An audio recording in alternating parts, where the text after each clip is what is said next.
Magandang balita. Chelsea manalo, hindi uuwing luhaan sa kompetisyon.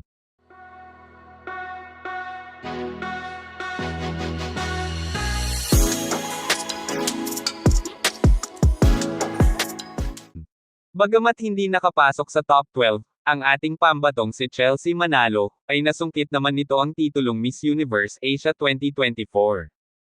Sa isang press conference nga, ay idineklara si Chelsea Manalo bilang Miss Asia 2024, kasama ang tatlo pang kandidata na nagre-represente din sa kani-kanilang kontinente.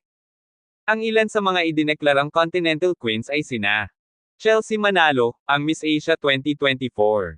Si Miss Hidima Adetshina ng Nigeria, na kumakatawan sa Africa at Oceania. Si Matilda Wertevuri ng Finland, para naman sa Europe at Middle East. At si Tatiana Calmel ng Peru, para naman sa Amerika.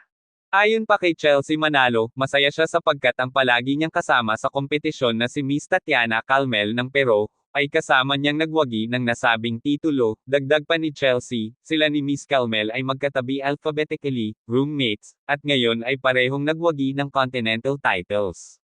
Samantala, ang nagwagi bilang Miss Universe 2024 ay si Miss Victoria Tilvig, ng Denmark, kung saan ay tinalo niya ang 124 na kandidata mula sa iba't ibang bansa, at itinanghal na Miss Universe ngayong 2024.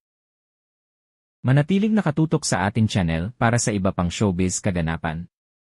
Maraming salamat sa inyong panonood. Please don't forget to like and subscribe.